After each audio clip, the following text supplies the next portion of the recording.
Ce moment où tu reviens de ce qui était peut-être les meilleures vacances de ta vie, ou alors un événement qui t'a sincèrement marqué, et que, de retour chez toi, tu ressens tout d'un coup un profond sentiment de vide intérieur. Tu te sens étrangement triste, comme épuisé par ce retour à la réalité. Eh bien, ça, c'est ce qu'on va appeler l'effet Nova. Cet effet décrit comment la bonne fortune ou les événements positifs qu'on associe au succès et au bonheur peuvent conduire à un malheur inattendu.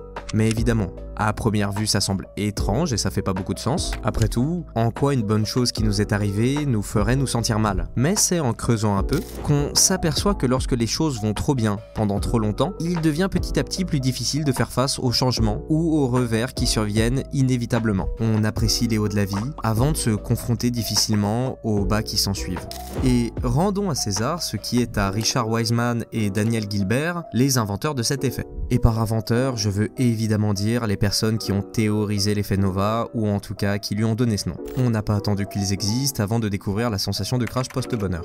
Parce que, grâce à eux en tout cas, on sait en partie pourquoi ça se produit, et surtout, comment on peut potentiellement le gérer. Alors, penchons-nous sur le sujet en analysant dans un premier temps un truc très bateau. On vise tous à avoir de la chance, ou en tout cas des événements bien heureux dans nos vies. Et ok, super, la quantité de pertinence de cette phrase était de 0%, néanmoins, avoir une promotion, aller dans des bonnes écoles, réussir tel concours ou gagner telle compétition, c'est des réussites qu'on considère comme des changements dans nos vies, en tout cas en général. Et pour le meilleur, ce qui est en grande partie vrai, hors réflexion sur le bien-être et la santé mentale. Mais que se passe-t-il lorsque la vie continue à s'améliorer et qu'on atteint de nouveaux sommets non-stop ?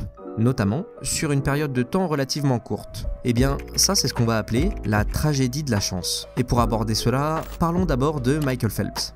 Et ici, je ne pense pas avoir besoin de le présenter, mais je vais le faire quand même. C'est simplement l'un des plus grands athlètes olympiques de tous les temps. Il a remporté 23 médailles d'or et atteint des niveaux dont la plupart des mortels ne peuvent que rêver. En bref, à chaque JO, c'était tout simplement le roi. Ok, c'est cool, mais c'est quoi le rapport ? Eh bien en 2022, Phelps s'est ouvert à propos des épisodes de difficultés psychologiques qu'il ressentait à la fin de chaque jeu, et ce, depuis 2004, après Athènes. Et ce qu'on va appeler la dépression post-olympique, ça touche 70 à 75%, voire plus, des athlètes, qui à la fin des jeux et du résultat de 4 ans de travail, se sentent presque perdus. Ils ne savent plus quoi faire, ils ne savent plus où aller, et certains ne savent même plus qui ils sont. Phelps et d'autres se retrouvent face à ce qui aurait dû leur apporter un bonheur durable, c'est-à-dire leur succès, mais qui au contraire leur donne un sentiment de vide une fois l'euphorie de la compétition disparue. Et là peut-être que pour toi c'est logique, ou que tu commences à saisir des moments où ça a pu t'arriver, parce que le pourquoi du comment est assez simple. Quand on atteint un certain niveau de réussite ou de bonheur, il est facile de penser que tout ce qui est inférieur à cette sensation est un échec. On commence alors à tout comparer à ce sommet, et lorsque la vie nous ramène inévitablement vers le bas, c'est dévastateur.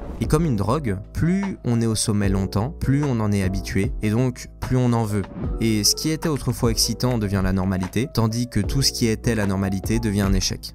On peut aussi prendre l'exemple évidemment des gagnants de loto ou encore des stars voire créateurs de contenu qui deviennent célèbres du jour au lendemain et voient leur carrière se casser la figure face à la pression nouvelle sur leurs épaules et leur incapacité mentale à supporter un retour en arrière, voire une légère chute. En résumé, la tragédie de la chance est de penser que le succès nous apportera le bonheur permanent, tandis qu'au lieu de cela, elle nous pousse à chercher plus et à se retrouver blessés face au plus minime des échecs. Et pour faire face à ça, certains pourraient commencer à penser à la philosophie stoïcienne et son état d'esprit basé sur la stabilité interne face aux événements qui nous arrivent. Et j'ai envie de dire oui et non. En tout cas, dans la vie de tous les jours, j'ai rarement tendance à me poser et à me dire qu'aujourd'hui, je vais être stoïque comme personne ne l'avait jamais fait. Donc, évidemment que certaines personnes adoptent cette façon de penser, voire que certains tendent à l'adopter. Je pense que ça reste une manière de voir les choses intéressantes, qu'il peut être sympa de tenter d'approcher, mais que ce n'est pas un remède miracle face aux désagréments de la vie. Tandis que l'idée de Barry Schwartz, explorée dans son livre Le paradoxe du choix, me semble plus facile à internaliser. En gros, Barry nous dit qu'avoir trop, en parlant de choix dans son livre, ça mène souvent à se sentir submergé par la pression qui nous pousse à toujours vouloir plus. En tout cas, grosso modo. Et je vous la refais une dernière fois, mais évidemment, quand t'as un nouveau portable, t'es heureux.